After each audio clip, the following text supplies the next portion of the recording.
We're on a mission from God. Wendy? So I got that going for me. Darling? Looks like I picked the wrong week to quit sniffing glue. Light of my life. We enjoy your films. I am a human being. I thought they smelled bad on the outside. Welcome to Vintage Video, where we'll be reviewing every major film release of the 1980s in real time. And again, by real time, I mean we'll be watching movies on the 40th anniversary of their official release in the United States.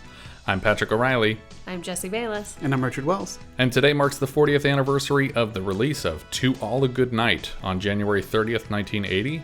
It was written by Alex Rebar, directed by David Hess, and was released by IRC, the most boring name for a film release company. IRC stands for Intercontinental Releasing Corporation. Not a front. It's and not by a the front. way, I looked it up. This is, at least according to most websites, the first killer Santa movie. The first one where the killer wears a Santa costume at some point. Did this renowned film company make anything else? IRC? I don't know. I have a feeling they made a lot of these, probably, over the 4 months that they existed as a company. You said it was Intercontinental? That's what it was called. So I feel like they were like designed for international release. Maybe just got dubbed. But I guess international was already taken as an IRC. Maybe that explains why we can only find the Spanish version of the trailer. There's really not much in the way of production info online about this movie either, probably because it cost almost nothing to make. They shot it in 10 days at some house up in Santa Barbara. The entire cast stayed in the house that they shot it in for the entire production. Makes sense. It gets a brief mention in only the most thorough slasher review sites because it did technically predate a slew of higher profile slasher films in the early 80s, but it doesn't really stand up to many of them, I would say.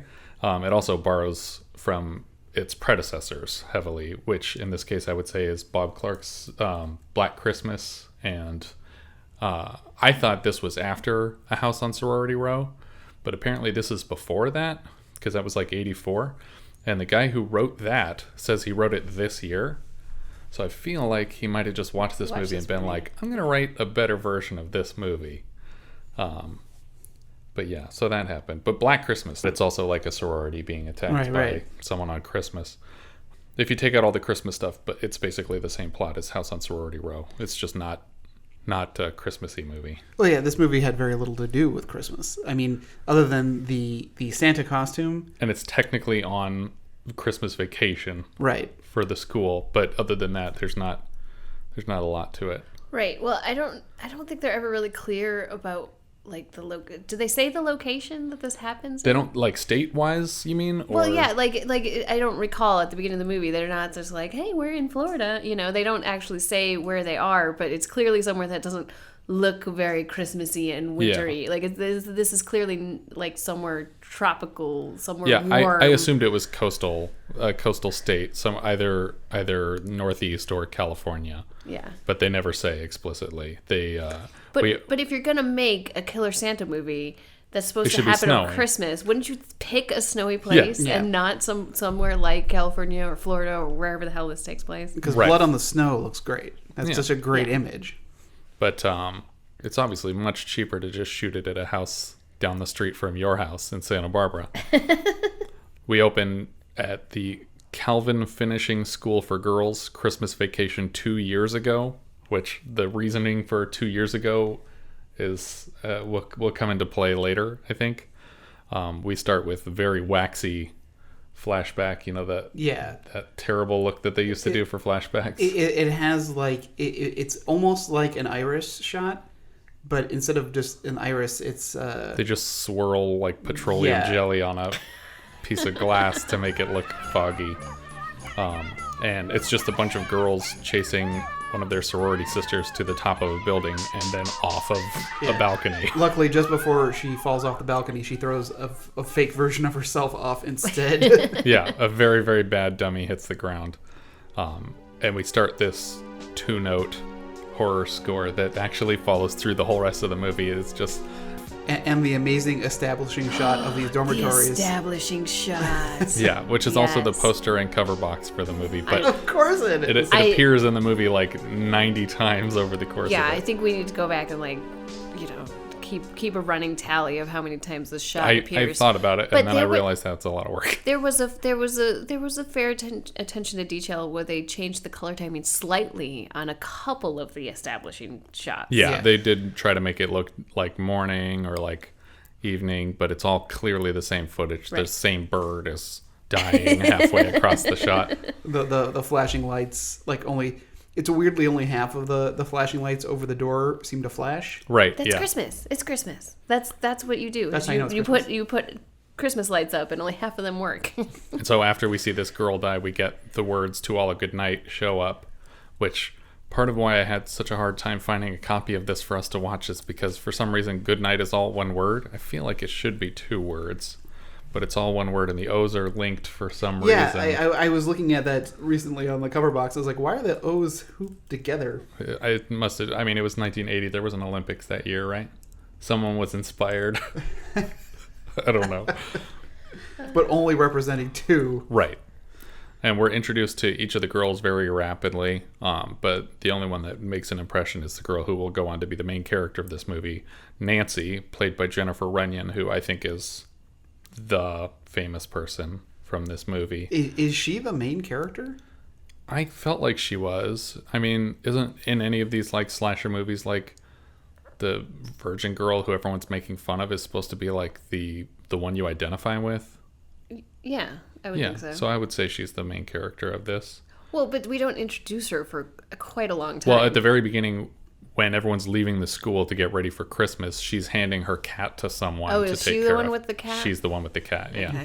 Okay. This is actually her first movie, and I would say that most people know her from Ghostbusters, where she played Jennifer, who is able to guess what Pete Venkman's Zener cards say on them. She's the one who says, "Is it a star?" It is a star. Very good. That's great.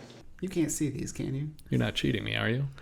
After this movie, she did a lot of TV stuff up until another movie in 1984 called Up the Creek, where she played the love interest to Tim Matheson.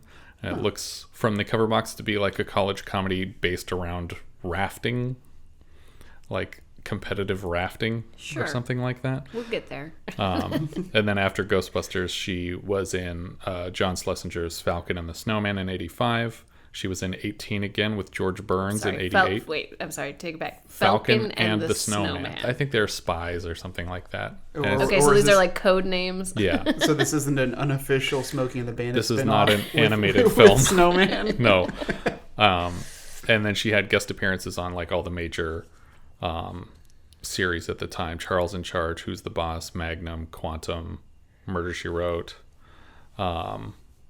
And apparently she came back in 93 to appear in Carnosaur with Diane Ladd. Do you remember Carnosaur? You know, it sounds familiar. I bet I would recognize it if I saw the art. I remember it because my dad took us up to our grandpa's cabin and he had it on VHS, and that was like all we wanted to do was watch this Carnosaur movie, because at the time I was obsessed with Jurassic Park. It was the same year as Jurassic Park, and this was just like, you know, the Transmorphers version of Jurassic Park. Yeah, I do not recognize it based on the art. No, but it's got like, Diane what? Ladd, and it's got Jennifer Runyon actually returned to her Killer Santa film roots recently. In 2015, she was in Silent Night, Bloody Night 2.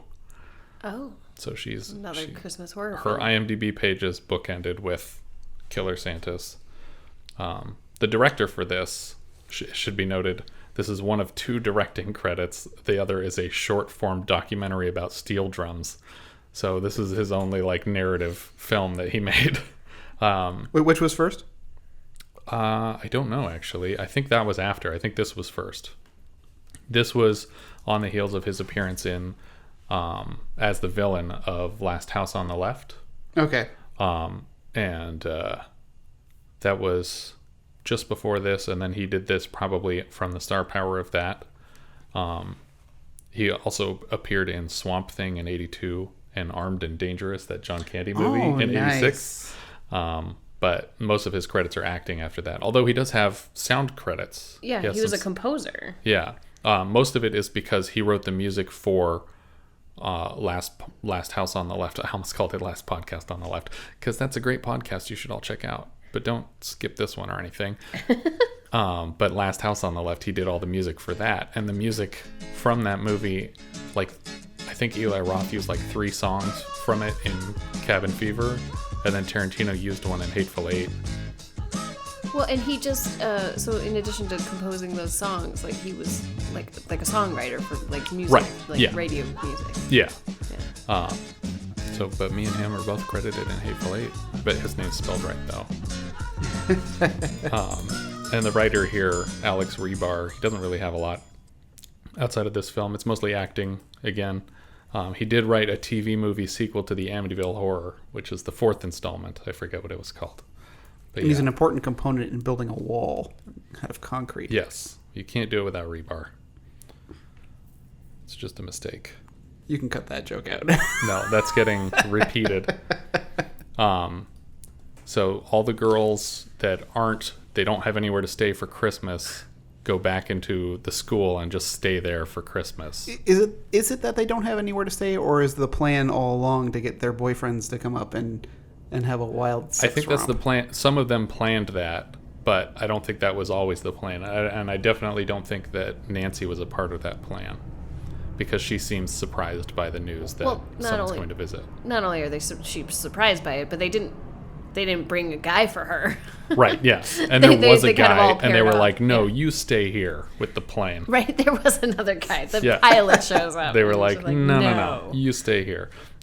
We but don't we don't fraternize with the help. Yeah, so exactly, because they're a bunch of, like, Kennedy kids. Well, yeah, they have a private plane. Yeah. Which did not run well for the Kennedy kids, it turns out, the private planes. Mrs. Jensen is the name of the woman who is, like, left in charge of the girls, and she's made them a stew and some cherry pie. We get a quick shot of a note on a desk that says the following girls are staying for vacation, and it has 6 girls' names on it, who are the 6 girls that are, like, the main characters of this story. And then, rather than crossing them off one at a time as they get killed, we just see, like, a figure scribble the whole list out in, like, a big red pen. I was like, oh, I thought we were gonna, like, Kill Bill this, but we're just, yeah, they all should die. Well, don't forget, there's one other person who's staying at the house. Right. The groundskeeper Ralph. / houseplant trimmer. Yeah, he's a creepy guy. I don't know. I kind of like Ralph. Well, yeah, I think he's supposed to be, like, adorable, like, mentally handicapped groundskeeper guy. He's waiting for to see the rabbits or something, right? Yeah. Yeah. But after the names get crossed off on the list, there's a picture of the girl who fell off the balcony, and that's where we're flash cutting back and forth from the picture of the girl on the desk to the girl falling over the balcony. Right. So we're getting that flash of the face that you were talking about.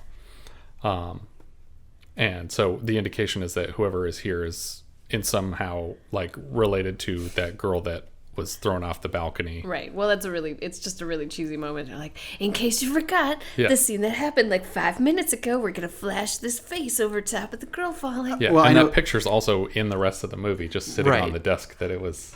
Well, I think the reason for that is because I would have had no idea, because I did not get a good look at her face seconds before she fell off, because I didn't We expect do anyone... get kind of a slow-mo close-up, but once they flash to the present, you're going to be like, okay, which of these girls is it? I have no idea. They all look the same. Yeah, and it's only been 2 years, so it's like, are these the same girls even from the 2 years ago? I don't know. Right. And looking back now, there were a couple that were in common, but there are a couple that are missing.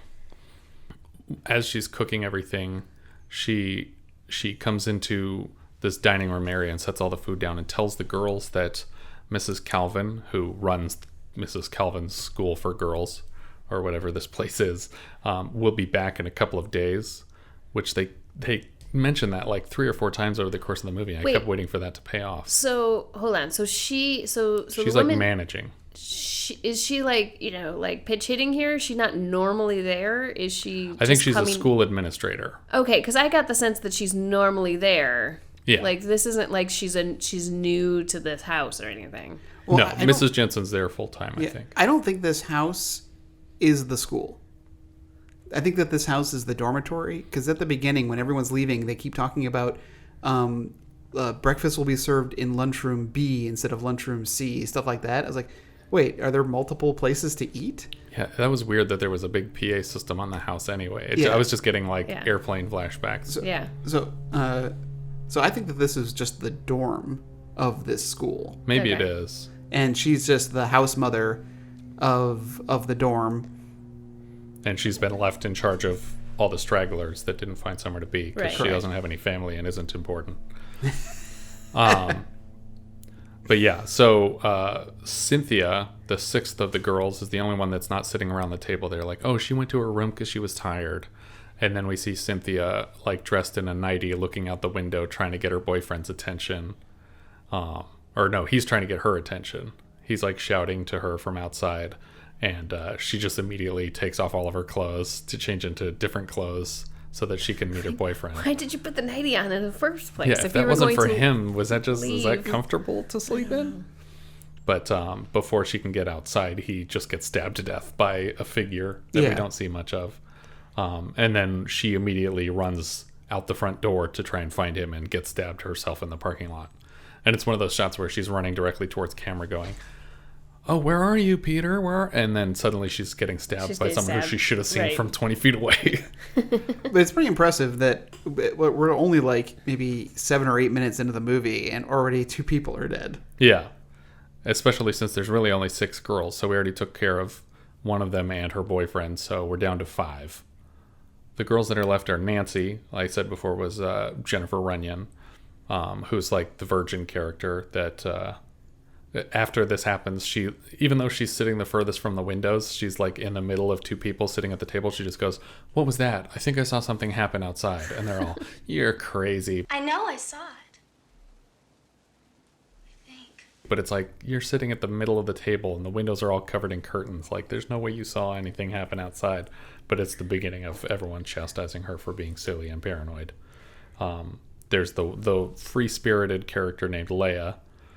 And she seems like she's based on like an Annie Hall type character. Or maybe a combination of 2 characters from 77 because This she's is the like one Annie with- Hall and Princess Leia. And this is the one with the weird, like, jungle-esque room. Like, Right. there seems to be an Yes. odd number of hanging plants in this This girl's whole room. house is littered with plants like ivy that grows especially fast. Well, this is why Ralph just gets to wander around with, like, A giant shears, yeah. everywhere Yeah. he goes. So she goes back up to her room to get, she says she's going to get drugs because her plan is to literally drug Mrs. Jensen so they can go meet their boyfriends. And then she's going to get Chanel because one of the other girls was like, oh, can you get my perfume or whatever. Right. So she goes up to her room, and as she's leaving, this giant, Lenny from Mice and Men comes barging in with a big pair of shears. Right, and he's wearing like a red thermal shirt just Yeah, to and just to make him suspenders. a little bit more Santa-y. Yeah. And he just tells her he's there to like trim the plants, basically. He doesn't knock either. He just enters.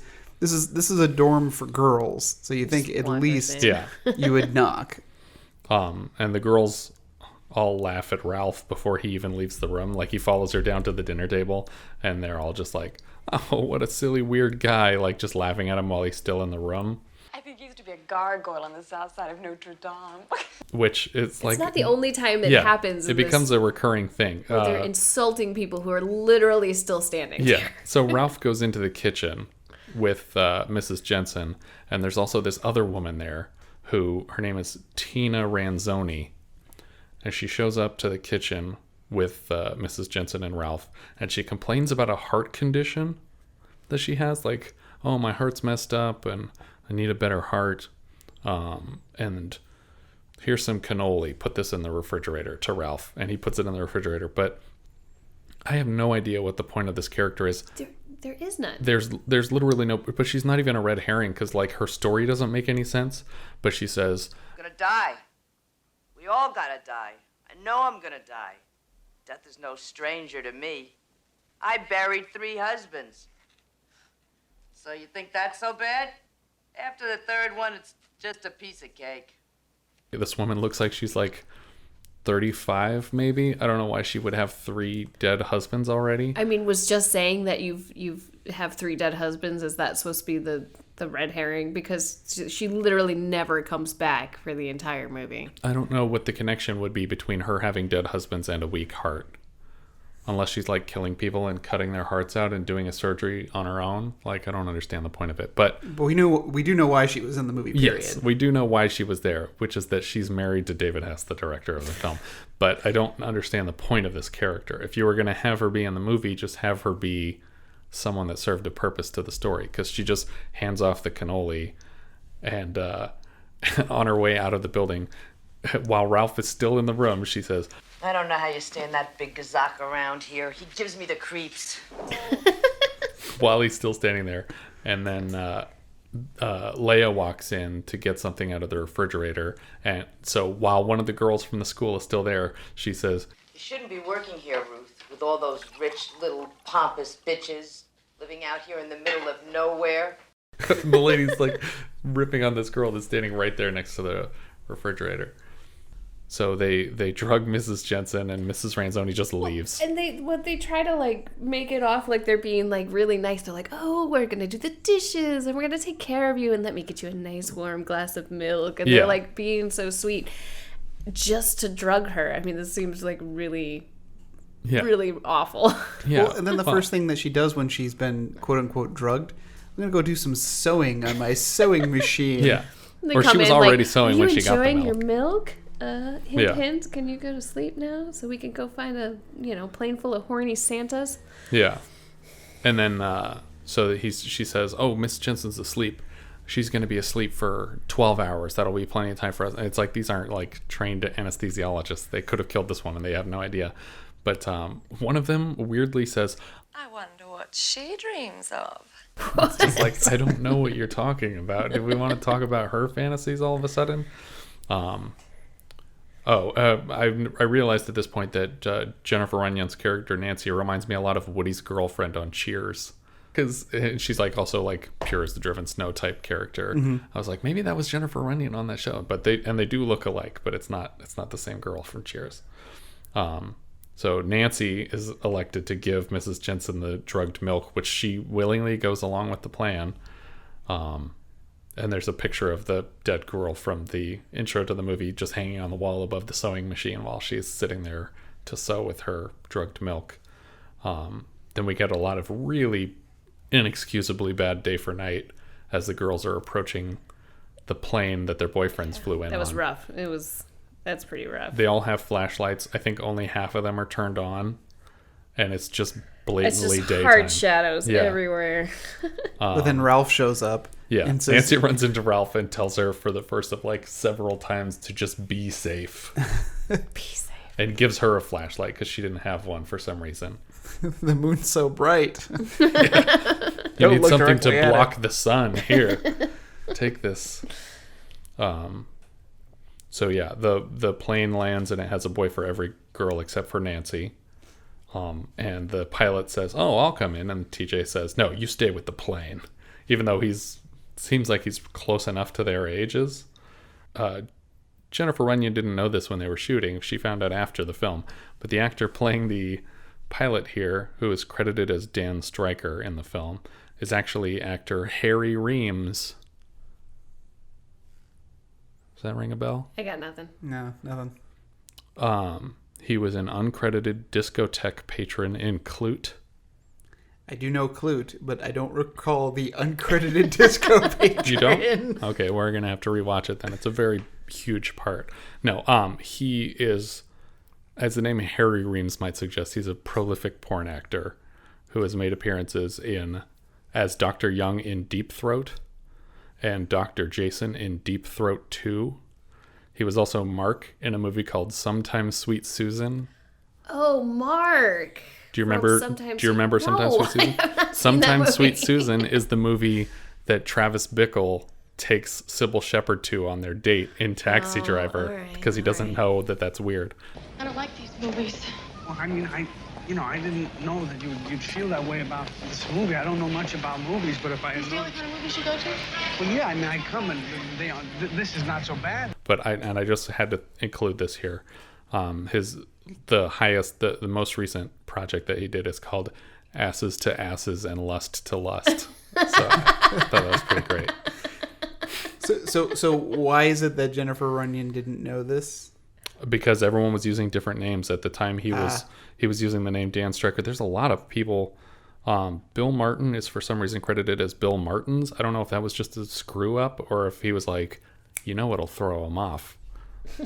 Put an S on there, pluralize myself. There's an actor whose IMDb page says he is West Buchanan, but he was credited as Buck West. And Kiva Lawrence, who plays Miss Jensen, is credited as Katherine Herrington. So it seems like nobody wanted to use their real names on this movie. More like Red Herrington. Red Herrington. That should have been. That's more doesn't make sense. That's a guy's name, really. Unless you're red-haired, and then it's a nickname, not really a name. Well, I have to admit that I'm looking at the Wikipedia page and trying to follow along with your story points.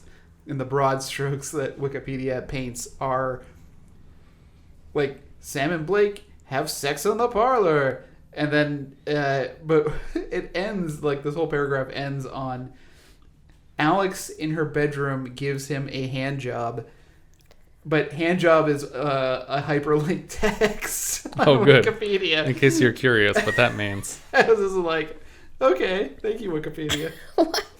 Well, but it's just like, why choose that to hyperlink? Like, groundskeeper isn't hyperlinked. I think we know why. The same reason that person bothered to fill out a Wikipedia page for this movie. But yeah, so TJ tells the pilot, you stay here. And the pilot just sleeps on the ground next to the plane for like 3 days. You sleep in the plane at least. He doesn't even let him come into the house. He's like, not only can you not hang out with us, you're going to sleep on the ground out here. Right. That's what my dad pays you for. I bet at least one of them threw up on the plane, and it stinks terribly. Yeah. Maybe. Well, it's also just a really tiny private plane. There might not be enough floor space to lay down. We go back into the house, and there's a guy playing the worst song I've ever heard. Vagabond, running only makes you see. Running only makes you see your answer. Well, one of them pretends to really like it, though. Yeah, there's one girl that's completely infatuated with it. Someone wearing a Santa suit takes shears out of a garden shed, and we realize things are going to happen already. Trisha goes to the kitchen to get something and sees someone wearing a Santa costume and thinks it's her boyfriend until Santa slits her throat. Well, yeah, because all of the guys showed up in Santa suits. Right. And then Ralph surprises Nancy again and warns her of evil again.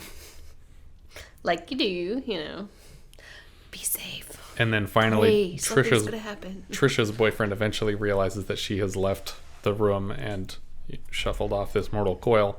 And he says, "Where's Trisha?" And then someone says, "Maybe she left you." And then he has this really weird line delivery and he goes, With my charm, no charm. And everyone cracks up like it's the funniest thing they've ever heard. But he sounds like he's doing like a butler accent for some reason. So he goes to look for her. Meanwhile, TJ surprises Leia in her room, the one that's overflowing with plants. The room, not Leia. Right. Yeah. They're both overflowing with plants. And then Tom finds, I couldn't tell if it was actually Trisha or not. He finds a body in the incinerator out on the porch. I think it was meant to be. I'm pretty sure it would make sense just logically that he would find his own girlfriend. But and it could have been the girl from earlier. I didn't get a good look at the face. And then he gets attacked. He's immediately attacked by Santa. With a rock. Yeah. Yeah. But then out of nowhere, he had a bat. Like, he wasn't armed when he went out there, but suddenly he had a bat and hit Santa a couple times real good. You're outside at a girl's school. You're bound to find a bat laying around. Sure. Why not? But yeah, so Santa kind of disables him with a rock to the head and then picks up a bigger rock and literally just crushes his skull to the point that the rock breaks in half. Yeah, the rock snaps in half if you hit him so hard in the skull. Well, I was going to say, we are occasionally intercut with burial scenes. Yeah, right here we get a shot of Santa like neatly tucking the dirt over 4 graves in the day for night field. And I don't know why he or she would waste this time burying all these bodies. Digging. Have you ever dug a hole for a body? Oh, yeah. It takes a really long time. Especially out in the wilderness where there's just layers of tree roots and things to get through first. Yeah. And large rocks, apparently. Melody, who I think is the one that's talking with a British accent, drags the nerdy guy upstairs for an advanced course in relativity, she says, because they're just trying to playing up that he's the nerdlinger. Well, he's really hesitant. Like this is like feels like a really rapey moment, honestly. Like she is really attacking him. Yeah. But so now the only two people that are left are the guitarist and the girl that was interested in the guitarist. So they just start making out on the floor in the common room, which is making her uncomfortable. Well, it's making me uncomfortable. But everybody else is already paired off. They were laying on a bear. They were. There's like a giant bear head right in front of the camera. So everyone's having sex except for Nancy, who's just wandering the grounds, other than the dead people. So there's now, of the 6 girls, 2 of them are dead. 2 of the boyfriends are dead. There's 4 girls left. 3 of them are having sex. And Nancy's just wandering around.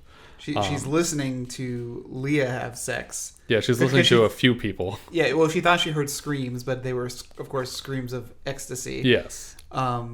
We see Leia dancing with a platter of food and singing until TJ grabs her. They're being very strange in her room. They're like role playing weirdness in there. Yeah, she puts the goggles on his head that I think he was wearing when he was flying the plane, and then he asks for her to get him a drink, and he goes to like swing his glass to the nightstand and shatters it. Like you could see it breaking off camera and falling apart.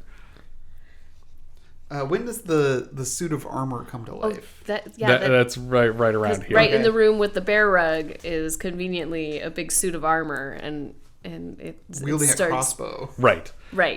Well, there's so that's the room where she hears the voices from, and so she's just sitting outside their room drinking milk, and she can hear them having sex, and right after she leaves, the plate mail armor comes to life and fires a crossbow through the guy's head. I just want to know how long that person was in that suit of armor. You had to hold still for a really long time in there, because they were all like, the room that they're in, the common room that they were in, was the room that all of the people were in until they started splitting off. So like they've been in there for hours. Yeah. So yeah, he shoots the guy in the back of the head, and the arrow comes out of his mouth. And then the girl starts to run away, and he chops her head off with the battle axe. So Jim, the guitarist character who had the crossbow through his mouth, was also a PA on this movie. He was a stuntman, assuming he just did all his own stunts. And also he was a set constructor on top of playing a main character in the film.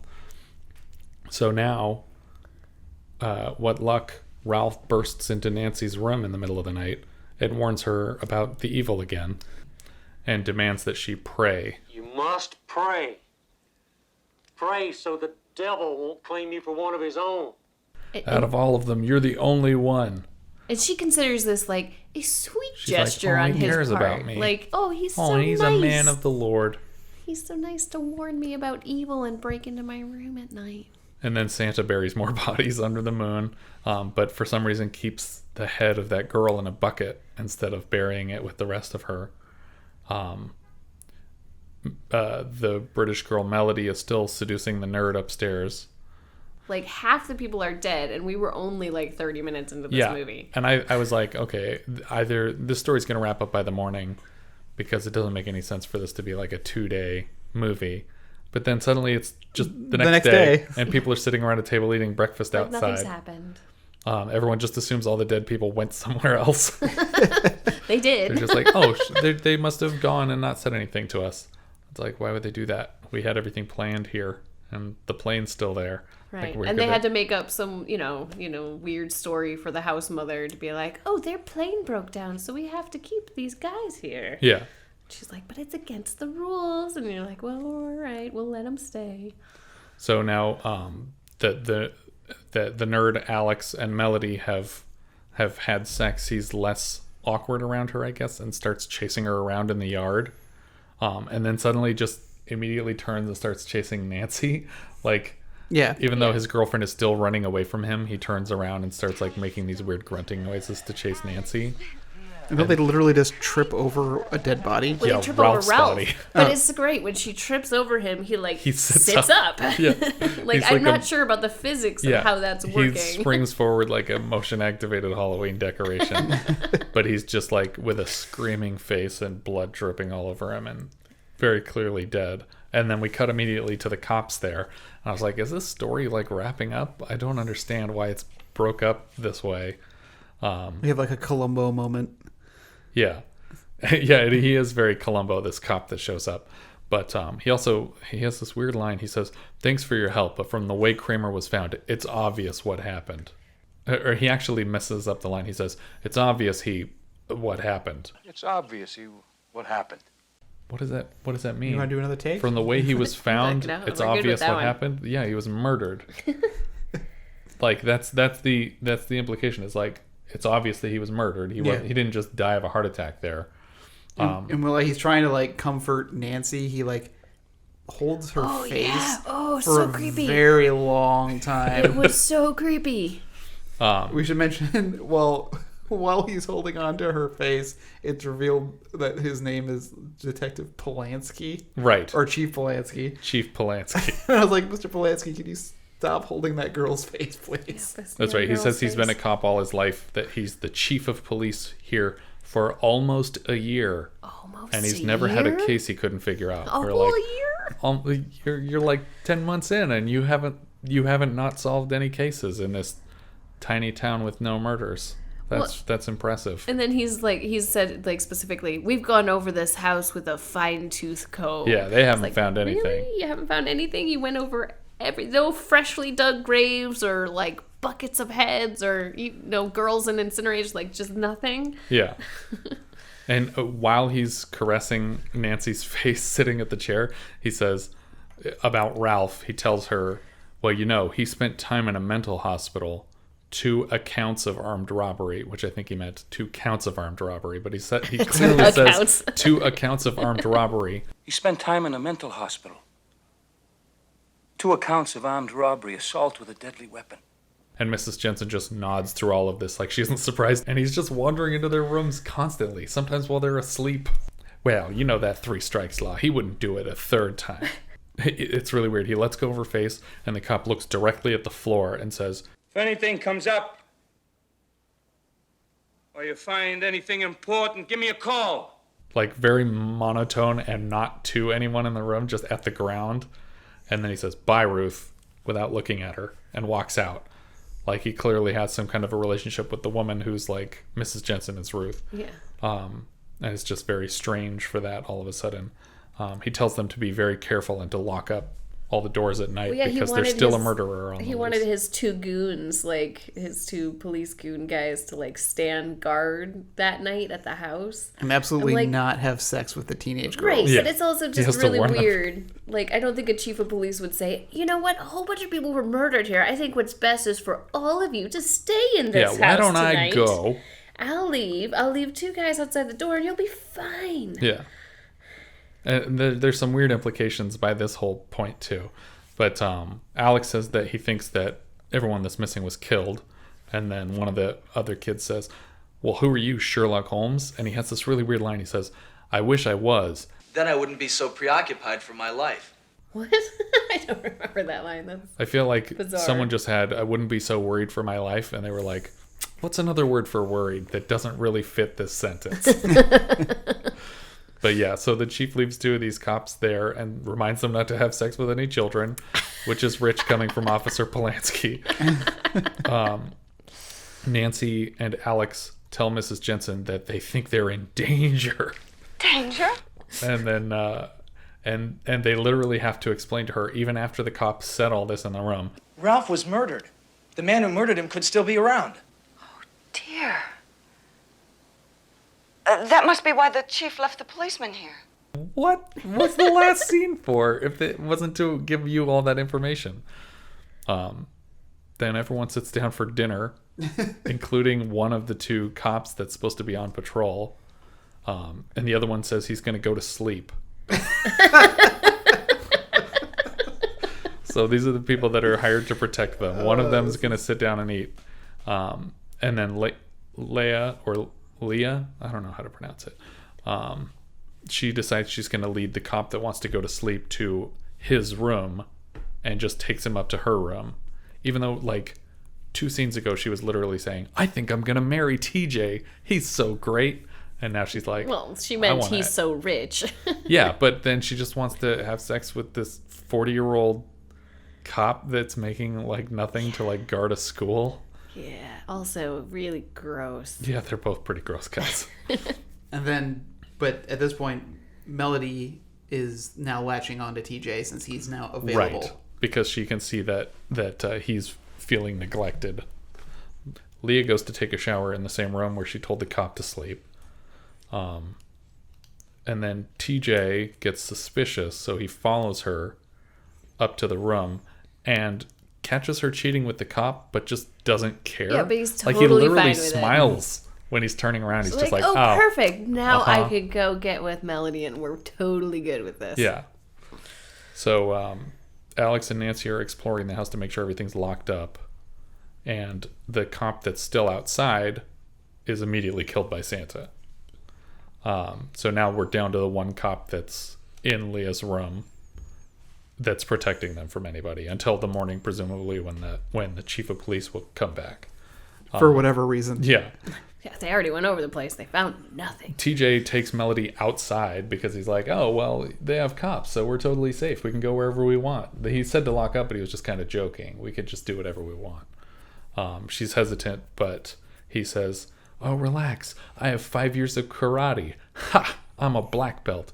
Nobody gonna mess around with this boy. And then there's another weird line here. Where's TJ and Melody? Oh, knowing TJ, they're somewhere. Knowing physics, they exist. Yeah. I can't tell you how fast they're going, but I can tell you exactly where they are. But I don't see them, so they both do and do not exist. Schrodinger's two-dimensional characters. So Leah, after she has now presumably had sex with the officer that was staying with them, goes to take a post-coital shower and finds her friend Sam's head that the knight chopped off impaled on the shower head for some reason. But what a missed opportunity for her to like turn the shower head on. Turn the water on first, like she's not looking, and the water's just gushing out of the mouth. I mean, I feel like that might have been in the script, and they just couldn't, like, they didn't have the visual prosthetics effects budget to make that sort of that shot honestly work. That would have made this whole movie. This would be a bigger cult piece if it had that scene. But she just starts screaming, and the cop comes busting in, but didn't clear any of the rooms on his way because he's immediately getting killed by another Santa. But then, Leah is then approached by the killer Santa, and she's naked and screaming, and we cut away. So we just we'll see her dead body somewhere else. Whoever this deranged Santa is already crossed off a list of all these girls' names, and this one's like the most obnoxious of all the girls. So if the person's just out to kill everyone who is obnoxious, this girl's definitely going to get killed. So that happens. The cop has a knife in his back. He's dead on the bathroom floor.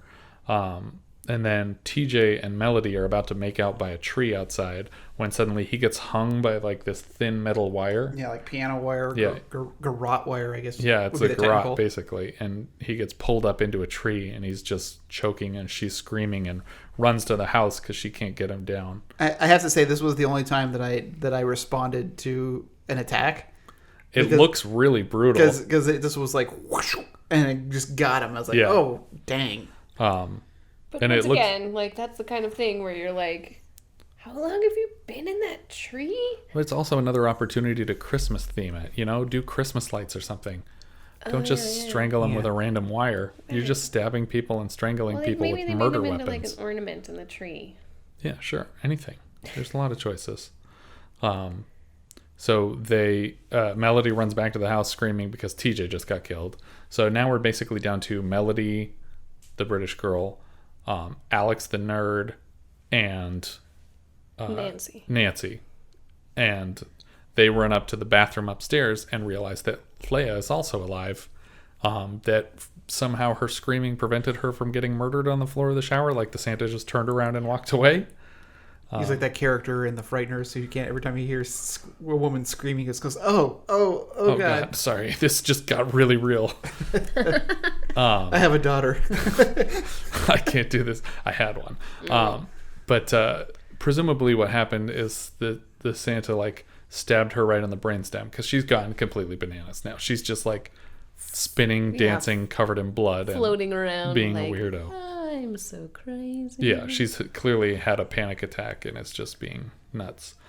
Alex says, "You know what? I'm going to call the police." Good idea. Even though there should be a couple around here somewhere, right? But so he goes to call the police, and right as he telephones the police, we see outside Santa's glove grab the wire coming out of the building and cut it with a pair of shears. So it's like, oh, there goes. They can't call the police now. Like, I feel like we should have done that a little earlier, Santa. Yeah, they should have been first on your naughty list. So yeah, then while they're all standing in the living room next to the Christmas tree, just out of nowhere again, Santa comes to attack Melody, and Melody just turns tail and runs past him out of the house into the yard. And then Santa takes off the mask to reveal that it's Mrs. Jensen. What? Ooh, would have known. It's like a Scooby-Doo episode where there's one other person that we've seen. That's still alive. Yeah. And she's the mother of the woman, or the girl that was pushed off the balcony in the prank in the cold open. And she corners Nancy, and Nancy the whole time is trying to explain to her that she wasn't even at the school 2 years ago. So she shouldn't, like, not that it's okay to murder all of us, but, you know, I wasn't even a part of that. I didn't go here yet. Yeah, why wasn't the story about those girls? Yeah. Right. Why wasn't this a revenge story against them specifically? Yeah. Also, why did you have to do it during the Christmas break? Just kill them when you have your opportunities over the course of the semester. Yeah. But so while she's running away from Mrs. Jensen, Nancy goes and hides under a bed. Meanwhile, Melody gets to the plane where the pilot has been sleeping for 3 days. And she says, "We got to get out of here right now." And he's like, "Oh, well, then I'll fix the plane that it's been broken for this whole time." So was it actually broken? That wasn't just a story to get the guys to stay? I think he literally was fixing it when he stood up. He leans into the engine and actually because otherwise fixes they it. would have gone that next morning, before the house mom woke up. But then as soon as he gets it fixed, they realize that Santa's already in the plane, and he turns the ignition to start the plane, and they're standing right next to the prop. So the pilot just gets chopped, and his brains and blood are thrown all over the airplane. Just like there's no powering up of the propeller, just immediately on full speed. Yeah. Well, how else are you going to chop somebody's head up? That's what's so great about the scene in Raiders of the Lost Ark with the plane slowly rotating around. Yeah. It's just like he keeps trying to run away, but the plane's slowly turning. And you're always watching it. You're just like, oh God, it's going to hit him. But this one, it's like you don't even see him before. It's like, he's up at the controls. Maybe I should take an inch step backwards. It's almost as if the engine exploded. Yeah. And just blew their guts forward. Yeah. So now back at the house, Santa is following Nancy around the house, but for some reason, instead of just surprising her with a knife, now she's whispering, "Nancy, I'm coming for you," everywhere she goes, so that Nancy can very easily follow where she is.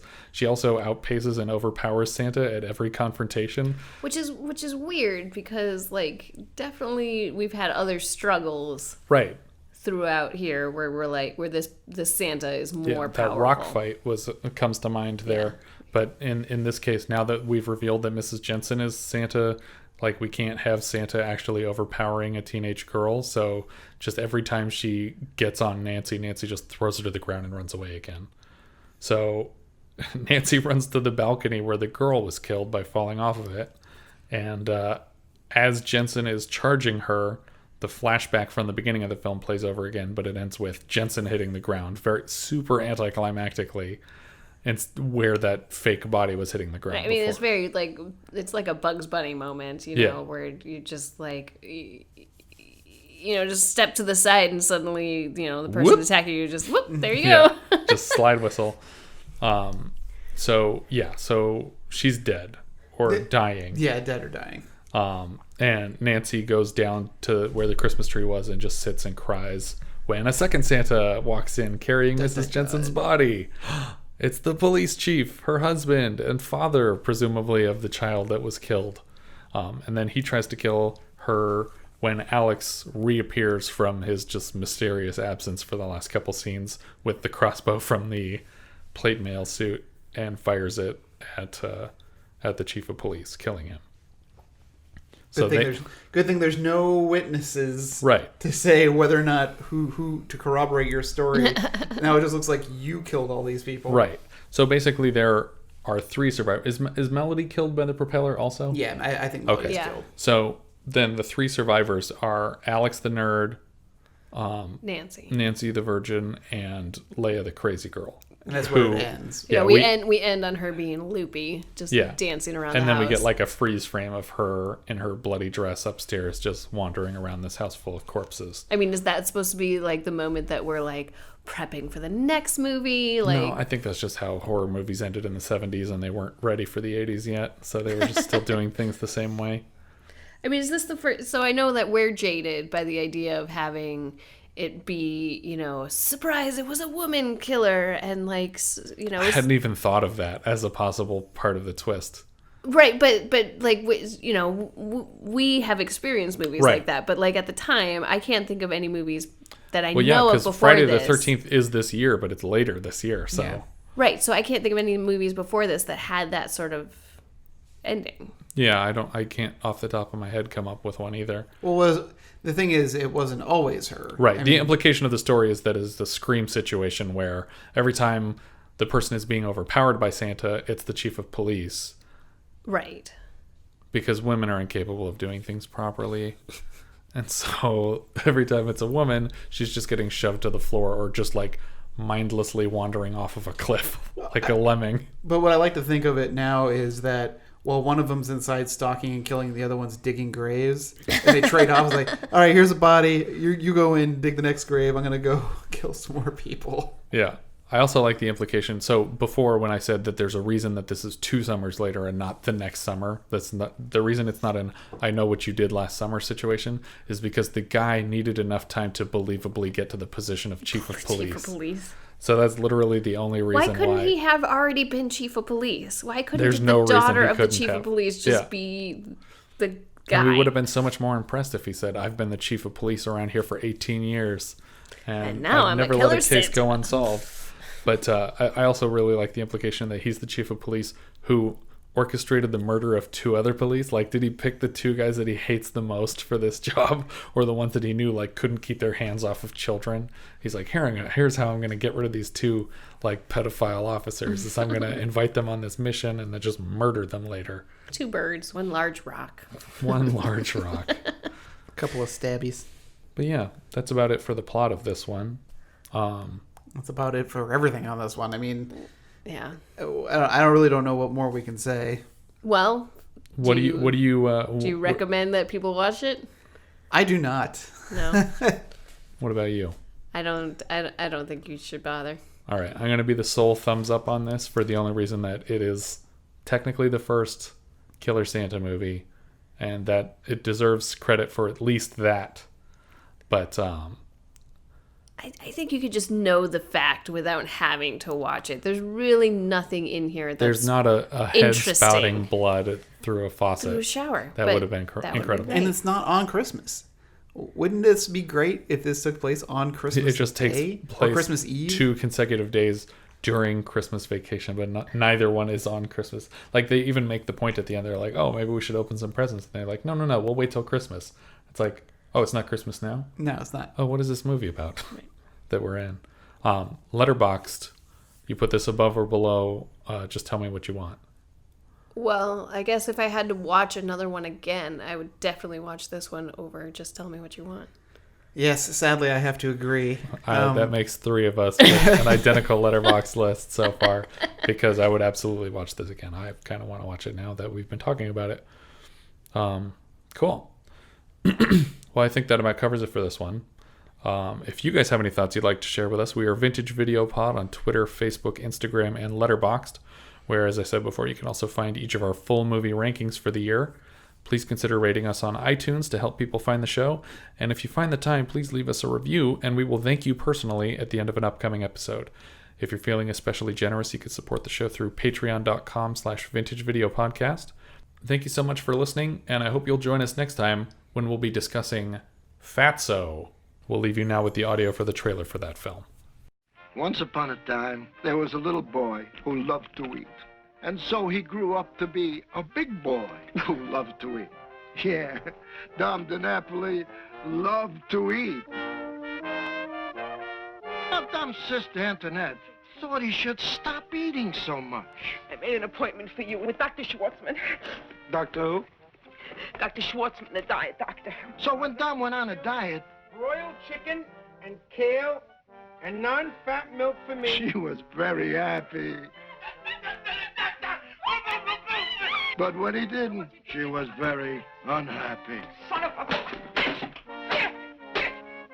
Now, Dom's brother, Frankie, thought he should go on a diet, too. What makes you think there's even one drop of honey left? So Dominic tried not to eat. Do not give me these keys, no matter what. And his brother was very happy. But it was no use. Dom DiNapoli, I mean, he really loved to eat. And so he ate, and ate, and ate. Dom! And then he ate some more. And then one day, he met Lydia. And love became his steady diet. Lydia. Lydia. My name is Dom.